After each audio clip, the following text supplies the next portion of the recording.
અંગદાન ક્ષેત્રે અનુપમ યોગદાન બદલ રાષ્ટ્રપતિ દ્વારા સન્માનિત થયેલા નિલેશ માંડલેવાલાનું સુરત એરપોર્ટ ખાતે ભવ્ય અને ઐતિહાસિક સ્વાગત કરવામાં આવ્યું। અંગદાન ક્ષેત્રે અનુપમ યોગદાન બદલ રાષ્ટ્રપતિ દ્વારા સન્માનિત થયેલા નિલેશ માંડલેવાલાનું સુરત એરપોર્ટ ખાતે ભવ્ય અને ઐતિહાસિક સ્વાગત કરવામાં આવ્યું। નિલેશ માંડલેવાલાએ આ પ્રસંગે દેશના વડાપ્રધાન મોદી અને ગૃહમંત્રી અમિત શાહનો આભાર માન્યો અને અભિનંદન પાઠવ્યા। તેમણે કહ્યું કે અંગદાન એ મહાદાન છે। આ સંદેશ સાથે સમાજને પ્રેરણા આપી। તેમણે ગૌરવપૂર્વક જણાવ્યું કે સુરત શહેરમાં અંગદાન અંગે વધતી જાગૃતિને કારણે વિશ્વભરમાં સુરતનું નામ ગુંજી રહ્યું છે। અંતે તેમણે લોકોને વધુમાં વધુ અંગદાન માટે આગળ આવવાની અપીલ પણ કરી। રાષ્ટ્રપતિજી દ્વારા જ્યારે આ પદ્મશ્રીથી સન્માનિત કરવામાં આવ્યા અને ત્યારે જે અનુભવ થયો, જે ગર્વની મહેસૂસ અનુભવ થયો એનું શબ્દોમાં વર્ણવી શકાય નહીં।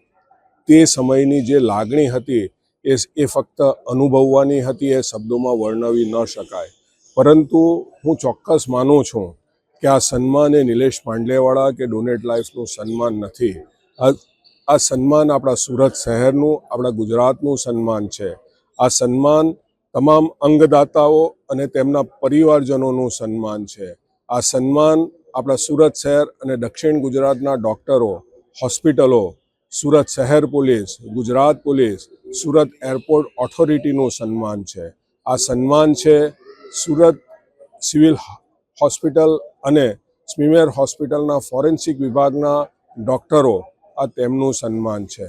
આ સન્માન છે સુરત અને ગુજરાતના પ્રિન્ટ મીડિયા, ઇલેક્ટ્રોનિક મીડિયા અને ડિજિટલ મીડિયાનું સન્માન છે।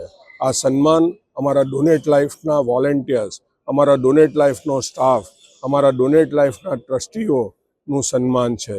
આ સન્માન એ આ જે પણ સંસ્થાઓ, જે પણ વ્યક્તિઓ દેશમાં અંગદાનના કાર્ય સાથે જોડાયેલી છે એ તમામનું સન્માન છે। આ સન્માન હું મારા સ્વર્ગસ્થ માતા પિતા અને ભગવાન દ્વારકાધીશના ચરણમાં અર્પણ કરું છું।